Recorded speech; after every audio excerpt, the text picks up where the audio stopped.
All right, so here's the radiator. I got it all plugged off, dual fans. Top is over here. She has a weird filler neck with an angle. Weird output for an LS. And it's, I believe it's 3-row, could be wrong. I'll go over what I had to do to this LS to make this work as well. I had to get a different water pump. I'll do that in a different video. And this is my stock radiator support. I already cut off, hopefully it's not hot, this piece, which originally went right, that's not right, like this, right there. So that's originally what I had. The new radiator wouldn't fit, even though it said it would. It said it was rated for this year model. It doesn't fit. Everyone seems to have the same issue, so I cut that. I cut a little bit lower so that I wouldn't cut above up top. So you can see I still have that up top, and I still have about a 1/4 inch of clearance, which still isn't perfect. And I noticed this bend right here is actually the bend for the top piece. So if you want to follow this bend, and if you're really steady hand, that's the perfect cut right there, is that bend. I'm not the straightest. I'm using my little Harbor Freight electric grinder. If you're interested, it's a Bauer brushless 20-volt Bauer 3-amp lithium. Works amazing. See, just nothing too fancy. It is very nice, especially if you're not near a cable. But yeah, this is the stock radiator. Way too skinny for hot summer days in the south with an LS. So that's a no-go. And if you have the LS, you know that you need as much room as possible. So I'm trying to make that radiator sit all the way in with the fans flush. We'll see how good it goes. I'm trying to keep those cushions. I'm gonna try and add these cushions back up in there. I might just put a screw it in, just because I don't want a lot of vibration. Either that, or I'll have to find some little pop-in rubber cushions somewhere else, because that's a little too far out for the new radiator. All right, so I finally finished all my cutting of the lip. So you can see that lip is pretty much done. There's a little bit, like an 1/8 of an inch left. I'm gonna grind down with like a sand grind disc, a tiger's paw disc, I believe. And you can see that filler neck's not perfect. So I already marked out just about where I need to drill. I don't think I'm gonna cut this section out because it look a little tacky. I think I might go through with a hole saw up above. And if you look, there's kind of already where the hood vent lays is kind of where I'm gonna cut. So I might need to figure something out. Well, it should still lay. Yeah, it should still lay because it'll still have that top. It's not gonna stick all the way up. But yeah, then I'm gonna slide this up just a bit. You can see it kind of fits with the cushions in there, which is what I wanted. They're not perfect, so I'm gonna have to relocate them a little bit, which isn't hard. They're just screws. And then push this up, put more cushions up top, so it look almost factory. All right, it's been a while. Sorry I haven't been keeping up with my videos, but I'm actually just finished, and it's a perfect flush fit S10 radiator. Let me show you what I had to do. So I had to open up this upper hole a lot more. You can see I touched all the way to the back. Let me stand it up.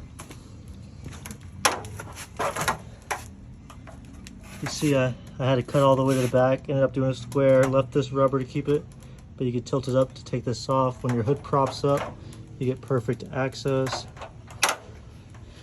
You can see it's a perfect flush fit minus the fans. So tons and tons of clearance. I ended up doing 4 long sheet metal screws. Sorry, I'm trying to videotape all by myself.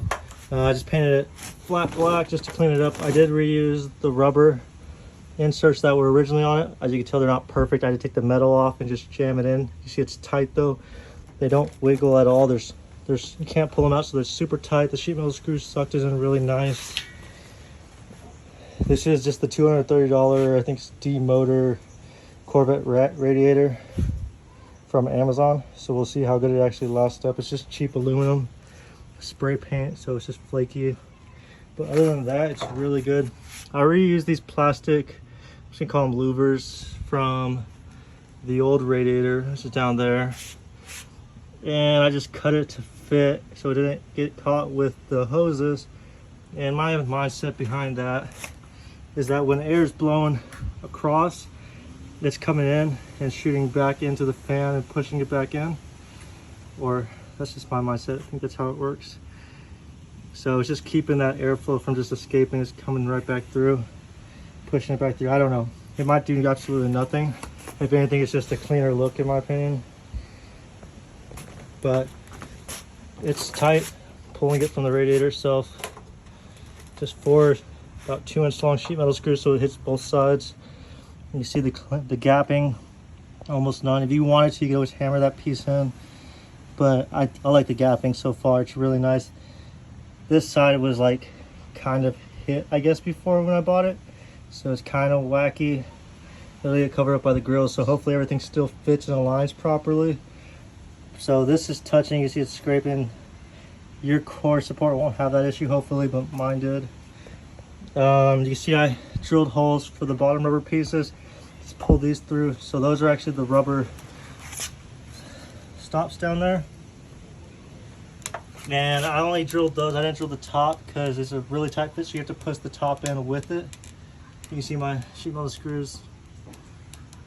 Yeah, so I sit it on the bottom rubber and I pushed it in. I did, of course, have to cut this much, about 2 inches all the way until you hit up here. You can see I re-welded some of it because it was starting to, right here you can see I welded that because it was starting to lift this metal piece up. And then let me switch hands. Where I cut this off, I welded that hole so I didn't cut my finger every time I opened it. And I'll need to probably sand this again because it's kind of sharp. But then you see I welded them and sanded it, grinded them flush.